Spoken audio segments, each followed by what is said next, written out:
ভারতবর্ষ জনসংখ্যার নিরিখে পৃথিবীর মধ্যে দ্বিতীয় স্থান অধিকার করেছে। খুবই আনন্দের একটা বিষয়, কিন্তু সবচেয়ে বড় দুঃখের বিষয় হলো আমি কিংবা আমার মতোই এখন অবধি সিঙ্গেল ধেড়ে মালগুলো প্রতিনিধিত্ব করতে পারবো জেনেও এই ব্যাপারে ভারতবর্ষের হয়ে কোনো প্রতিনিধিত্ব করতে পারিনি। কিন্তু এই জনসংখ্যার নিরিখের এই ব্যাপারটায় আমি কিংবা আমার মতো আদ্দামরা সিঙ্গেল মালগুলোর কোনো ভূমিকা না থাকলেও ভারতবর্ষের এই 12 মাসি বর্ষার কিন্তু একটা অনেক বড় ভূমিকা রয়েছে এই জনসংখ্যার নিরিখে দ্বিতীয় হওয়ার ব্যাপারটায়। আর আমি 100% শিওর এভাবে যদি 12 মাসি বর্ষা ভারতবর্ষে চলতে থাকে তাহলে হয়তো কয়েকদিনের মধ্যেই ভারতবর্ষ প্রথম স্থান অধিকার করে নেবে। একদম ছোটবেলায় বইয়ে পড়েছিলাম আম, জাম, কাঁঠাল, লিচু, এরকম আরও অনেক জিনিস আছে, তরমুজ, এগুলো সিজন ফল, সিজন ছাড়া পাওয়া যায় না। মানুষ ডারউইনের বিবর্তনবাদকে এক ধাপ এগিয়ে 12 মাসি আম, 12 মাসি জাম সব কিছু বের করে দিয়েছে। এখন আর সিজন বলে কিছু হয় না, এখন সব কিছুই 12 মাসি। প্রকৃতিই বা পিছিয়ে থাকবে কেন? প্রকৃতিও আপগ্রেড হয়ে গেছে, প্রকৃতিও 12 মাস ঝমঝম ঝমঝম করে ঢেলেই যাচ্ছে, যখন ইচ্ছা হচ্ছে তখনই ঢেলে দিচ্ছে। বর্তমানে আলু, বর্ষা আর স্বস্তিকা মুখোপাধ্যায়ের সাথে একটা অদ্ভুত মিল রয়েছে। এরা যখন তখন যাত্রার সাথে খাপ খাইয়ে নিতে পারে। আলু, খিচুড়ি, সেদ্ধ, পাঁচ তরকারি, ঘ্যাট, ডাল, এমনকি চাউমিনের সাথে পর্যন্ত আলু সেট হয়ে যাচ্ছে বাঙালি মায়েদের দৌলতে। ঠিক তেমনই বর্ষা, এর আর এখন কোনো সিজন নেই।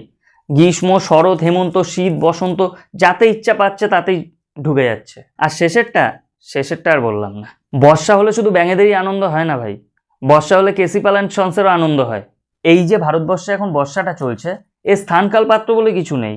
গরমকালে বর্ষা, শীতকালে বর্ষা, শরৎকালে বর্ষা, হেমন্তকালে বর্ষা। পুরোনো বাংলা মুভি স্ক্রিপ্ট রাইটাররা খুব ভালো করে জানতো এই বর্ষাটা 12 মাসি বর্ষা হবে। তারা আগে থেকে জানতে পেরে এই কারণেই এত সুন্দর সুন্দর স্ক্রিপ্ট করেছিল।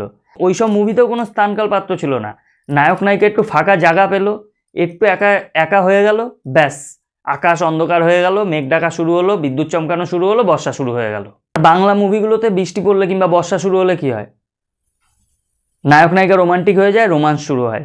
আর বাঙালি বাড়িতে এই লাইটের সুইচটা অফ কর, টিভি, এসি, ফ্রিজ সব অফ কর, ল্যাম্পও কোথায় আছে বের কর, হ্যারিকেন কোথায় আছে বের কর। আমাদের এক দাদা ছিল, বৌদি, অন্য কোনো বৌদি না, দাদার বউ। দাদার বউ দাদাকে খুবই ভালোবাসতো। সেই দাদা একবার বর্ষার মধ্যে প্রচণ্ড বৃষ্টিতে ভিজে বাড়ির বাইরে এসে কোনো রকম একটু কলিং বেলটা বাজিয়েছে। বৌদি ওপর থেকে জিজ্ঞেস করছে কে? দাদা বলছে আমি, দরজাটা খোলো। এত ভালোবাসা বৌদির মধ্যে, বৌদি ওপর থেকে চিল্লাচ্ছে এই বৃষ্টিতে আর বাড়ি আসতে হবে না, যেখানে দাঁড়িয়ে আছো ওখানে দাঁড়িয়ে থাকো, বৃষ্টি কমলে তারপরে বাড়ি এসো। সেই দাদাকে একদিন জিজ্ঞেস করেছিলাম যে এইভাবে এই হুটহাট বর্ষা চলে আসছে, এই মেঘ করছে, এই আবার রোদ উঠছে, এটা কি তোমার সুবিধা হচ্ছে? এই জিনিসটা তো খুব বাজে জিনিস, এটা বন্ধ হলে মনে হয় ভালো হয়।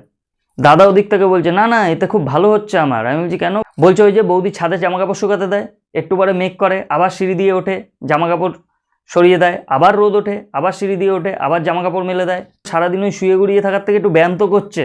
বর্ষাকালে মোটামুটি অ্যাডভেঞ্চার প্রিয়, রোমান্টিক, টোটালে 3 ধরনের মানুষ দেখা যায়। 1 নম্বর হচ্ছে অতিরিক্ত বড়লোক, খুব অ্যাডভেঞ্চার প্রিয়, গাড়ি ফাড়ি নিয়ে পাহাড়ে ঘুরতে যায় বর্ষাকালে পাহাড়ি ঝর্ণা, পাহাড়ি নদী দেখার জন্য।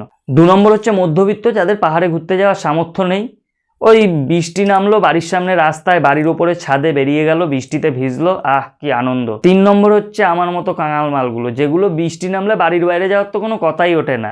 উল্টো বাড়ির বাইরে কোথাও থাকলে, সে পৃথিবীর বাইরে থাকলো, আকাশে মেঘ করেছে মানে বাড়ি ঢুকতেই হবে। না হলে বৃষ্টি হলে ওই বাটি নিয়ে টিনের ফুটো খুঁজবে কে, এই জায়গা দিয়ে জল পড়ছে না ওই জায়গা দিয়ে জল পড়ছে, ঘর পুরো ভাসিয়ে নিয়ে চলে যাবে।